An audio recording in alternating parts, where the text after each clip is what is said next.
Polymer Clay TV. I'm Elisa, and today we're going to do something to kind of think about the future. With the new year coming, I wanted something to inspire, and I had this really cute stamp called Dream that says dreams really do come true. And I thought it'd be nice to have a little ornament or something that can remind me, to keep on dreaming. And I thought, what appropriate time, when we're getting ready to go into a new year. Because, really, it's all about following your dreams. That's what's going to make you happy in life, when you follow your dreams. So let this be a little reminder. And it's just a little fun thing you can make, and they make wonderful gifts, and they're easy to make. So we're going to use silver Primo clay today. And I've already conditioned it and rolled it out on my thickest setting on my pasta machine, which happens to be a number 1. I have a flour cookie cutter. I have the stamp I told you about. And this stamp is by Inka Dinka Doo. And Don Hauser is the artist, if you want to look for it online. And I have a red pan pastel. And I have our feather stamp.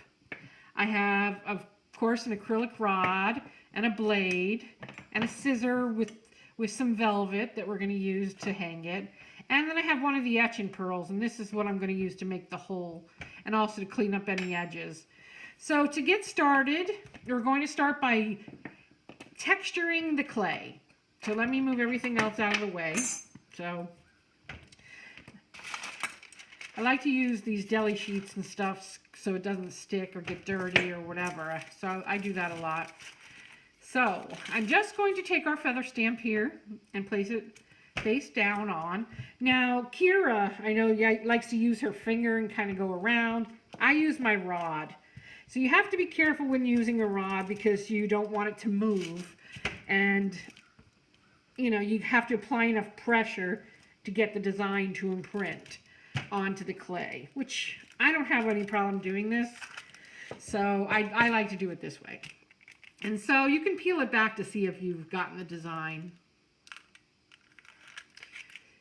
So that pattern transferred really nicely onto the clay.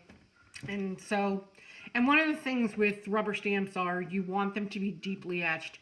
And this happens to be because we made it for clay. So it's definitely deeply etched. So anyways, now you're going to take your cutter, and you can choose wherever you want to place it. It's totally up to you. And once you figure that out, you want to give it a nice push.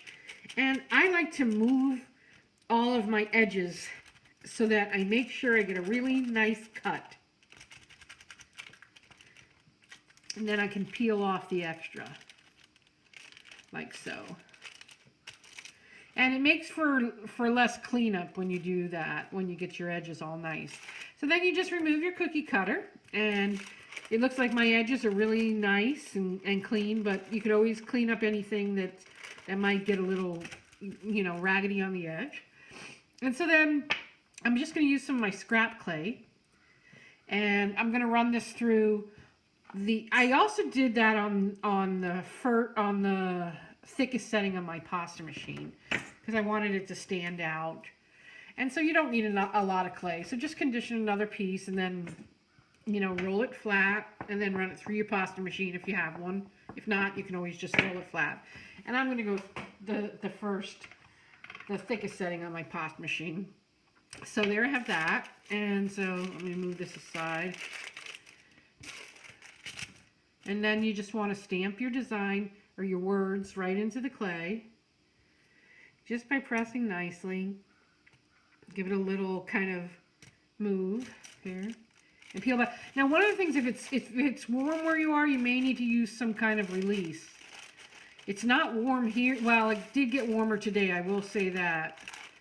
I probably should have used a release here, but it worked. So there you have that. And then I just cut it out, freehand. I really didn't you could use a cookie cutter.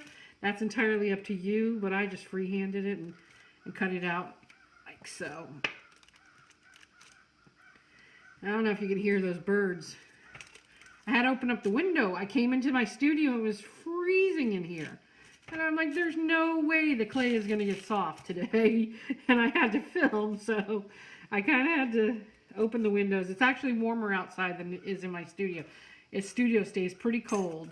So that looks about good right there. And I think I'm a little crooked, but you get the gist. So then I'm just going to come back with my pan pastels. And I'm doing this with my fingers because I'm not trying to get down into the letters. I really just kind of want to be on the surface at this point to highlight it. And so a little goes a long way with pan pastels. Now you noticed I did not put it on to my flower yet. And the reason is because if you add pigments or pan pastels onto the clay, it can cause other pieces to not stick to it. And since we're going to be sticking this right on top of here, I didn't want to add the pan pastels at this point.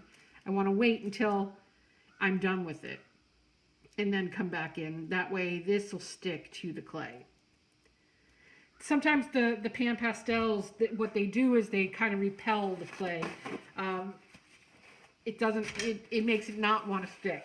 Powder pigments as well. So if you're using powder pigments or something, do it after the fact, to add. After you add your piece on there, then come back and add the powder pigments elsewhere. So then I'd come back with my finger and kind of just wipe it along.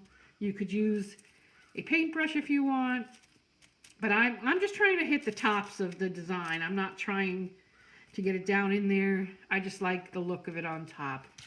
And look at how cute that is. And it's very, very, very simple to do. Only takes a couple of minutes, as you can see.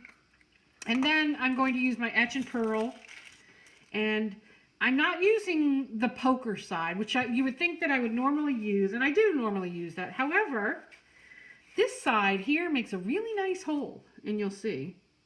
So I don't want to go too close to the end because I don't want it to break on me, but I come down in there, give it a little twist, and now I've got a nice hole here. Peel off whatever extra. And so this is ready to go in the oven, as simple as that. And after it comes out of the oven,